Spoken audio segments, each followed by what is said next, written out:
গড়বেতার মামনি রুইদাস অভিযোগ বিষ স্যালাইনের পার্শ্ব প্রতিক্রিয়ায় তার মৃত্যু হয়েছে এবং 3 প্রসূতি তারা এসএসকেএমে ভর্তি রয়েছেন ক্রিটিক্যাল অবস্থায়। কিন্তু জানেন ডিসেম্বরে স্যালাইন বাতিল ড্রাগ কন্ট্রোলের। তারপর কি সেই তথ্য জানানো হয়েছিল?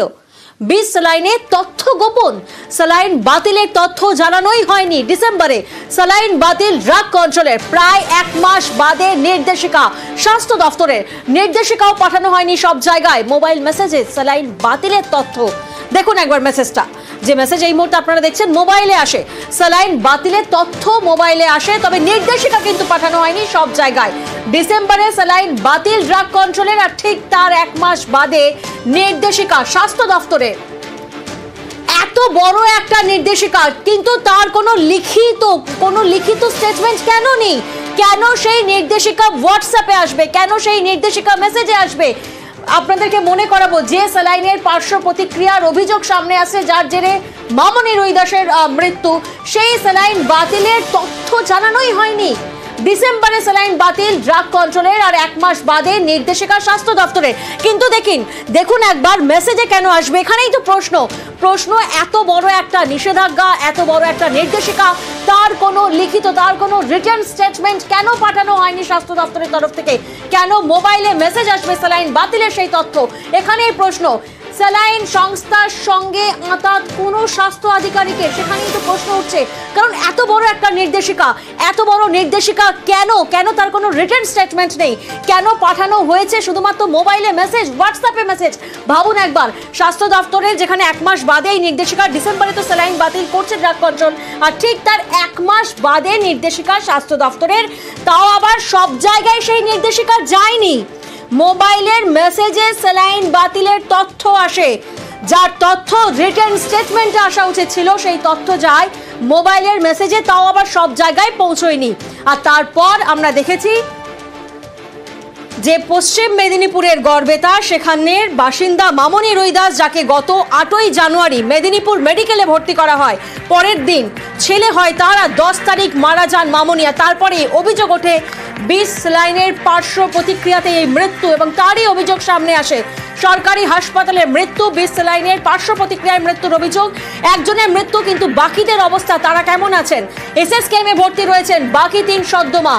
এবং এখানেই প্রশ্ন উঠছে, তাহলে কি স্যালাইন সংস্থার সঙ্গে আঁতাত কোনো স্বাস্থ্য আধিকারিকের? নদিয়ায় সিএমওইচ এর বিস্ফোরক বক্তব্য শোনাবো আপনাদের। এই রিঙ্গার ল্যাকটেট যে সংস্থা তৈরি করত, সেই রিঙ্গার ল্যাকটেট ব্যবহার করার ফলে মায়েদের মধ্যে কিছু রিয়াকশন দেখা গেছে। রিঙ্গার ল্যাকটেটটা আপাতত বন্ধ রাখতে বলেছে, আনটিল ফাইনাল একটা রিপোর্ট ওই আসে আর কি। স্বাস্থ্য দপ্তরের তরফ থেকে আমাদের কিন্তু কোনো এখনো নির্দেশিকা আমাদের কাছে সেই অর্থে আসেনি। আমরা সুমোটোভাবে, যেহেতু এটা মেডিকেল কলেজে একটা ঘটনা ঘটে গেছে, আমরা সেই অর্থে সেই কোম্পানির সেই ব্যাচের সেই রিঙ্গার ল্যাকটেটটা ওটা ব্যবহার করছি না। আমরা শুনলাম নদিয়ার সিএমওইচ এর বিস্ফোরক বক্তব্য। প্রতিনিধি সমীর রুদ্র এই মুহূর্তে আমাদের সঙ্গে রয়েছেন। সমীর, এখানেই তো প্রশ্ন উঠছে যে কেন এত গোপনীয়তা, কিসের এত ঢাক গুড়গুড়? একদমই তাই প্রিয়াঙ্কা। দেখো, মেদিনীপুর মেডিকেল কলেজে প্রসূতি মৃত্যুর পর রাজ্য জুড়ে যে পরিবেশ তৈরি হয়েছিল, তার পরিপ্রেক্ষিতে স্বাস্থ্য দপ্তর নির্দেশ দিয়েছিল যে পশ্চিমবঙ্গ ফার্মাসিউটিক্যাল মেডিকেল কোম্পানির যে স্যালাইন, সেগুলো ব্যবহার করা যাবে না। কিন্তু দেখা যাচ্ছে সেই নির্দেশিকার পরেও গতকাল নদিয়া জেলার তেহট্ট মহকুমা হাসপাতাল এবং চাপড়া গ্রামীণ হাসপাতাল, সেখানে কিন্তু সেই পশ্চিমবঙ্গ ফার্মাসিউটিক্যাল কোম্পানি তৈরি স্যালাইন ব্যবহার করা হচ্ছে। এ বিষয়ে যখন আমরা সংবাদ পরিবেশন করি, এরপরে কিন্তু আজকে মুখ্য স্বাস্থ্য আধিকারিক নদিয়া জেলার তিনি জানান যে রাজ্য স্বাস্থ্য দপ্তর থেকে কোনো নির্দেশিকা আসেনি যে পশ্চিমবঙ্গ ফার্মাসিউটিক্যাল কোম্পানির সমস্ত প্রোডাক্ট নিষিদ্ধ করতে হবে বা ব্যবহার করা যাবে না। শুধুমাত্র আরএলটা শুধুমাত্র তারা ব্যবহার করছেন না, তারা শুনেছেন যেহেতু আরএল ব্যবহারের ফলে প্রচুর মৃত্যু হয়েছে, এবং সেই কারণে তারা সুমুক্ত, অর্থাৎ নিজের থেকে সচেতন হয়ে সেই প্রোডাক্টটি বন্ধ রেখেছেন, কিন্তু অন্যান্য প্রোডাক্ট ব্যবহার করছেন। তার কারণ হিসেবে পরীক্ষা করে জানিয়ে দিয়েছেন যে স্বাস্থ্য দপ্তরের কোনো লিখিত নির্দেশ তাদের কাছে আসেনি যে পশ্চিমবঙ্গ ফার্মাসিউটিক্যাল কোম্পানির সমস্ত প্রোডাক্ট ব্যান করা হয়েছে বা সেরকম কোনো প্রোডাক্ট ব্যবহার করা যাবে না। বেশ, আরো একবার আমাদের দর্শকদের তাহলে জানাই কি ঘটনা। বিষ স্যালাইন, যেখানে আমরা জানি যে যারা সদ্যমা তাদেরকে কলকাতায় আনা হয়েছে, এসএসকেএমে ভর্তি করা হয়েছে, কিন্তু পশ্চিম মেদিনীপুরের গড়বেতার বাসিন্দা মামনি রুইদাস গত 8ই জানুয়ারি তাকে মেদিনীপুর মেডিকেলে ভর্তি করা হয়। পরের দিন শিশুপুত্রের জন্ম দেন মামনি, আর তারপর 10 তারিখ মারা যান মামনি।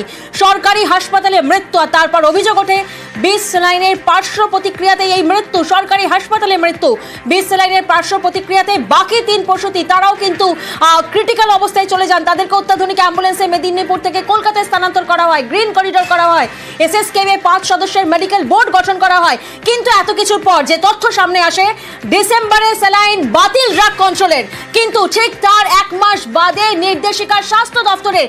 এখানে একটা প্রশ্ন যে এত বড় তথ্য, এত বড় একটা নির্দেশিকা, সেটা হোয়াটসঅ্যাপের মেসেজ করে কিভাবে আসে, কিভাবে দায় সারা যায় হোয়াটসঅ্যাপে মেসেজ করে?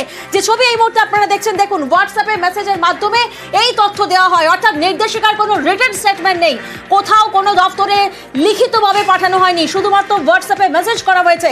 আর এই মেসেজের মধ্যে এই স্যালাইন বাতিলের তথ্য দেওয়া হয়েছে, যেখানে অভিযোগ আসছে যে 20 স্যালাইনেই মৃত্যু হয়েছে, এমনটাই অভিযোগ। পার্শ্ব প্রতিক্রিয়ায় মৃত্যু হয়েছে মামনি রুইদাসের এবং বাকি 3 সদ্যজাতের মা, তারাও ক্রিটিক্যাল রয়েছেন। আর এত বড় একটা নির্দেশিকা, সেখানেই তো প্রশ্ন যে কেন শুধুমাত্র মোবাইলে হোয়াটসঅ্যাপ মেসেজ করা হয়েছে, কেন তার লিখিত কোনো স্টেটমেন্ট নেই, কেন তার স্বাস্থ্য দপ্তরের তরফ থেকে সব জায়গায় পাঠানো হয়নি? কারণ আরো একটা গুরুত্বপূর্ণ তথ্য সামনে আসছে যে এই নির্দেশিকা সব জায়গায় পাঠানো হয়নি, মোবাইলে শুধুমাত্র মেসেজ করা হয়েছে স্যালাইন বাতিলের তথ্য। তাহলে কি 20 স্যালাইনের তথ্য জানানোই হয়নি? তাহলে কি 20 স্যালাইনের তথ্য গোপন করা হয়েছে? বিস্ফোরক বক্তব্য আরো একবার আপনাদেরকে শোনাবো নদিয়ার সিএমও হয়েছে।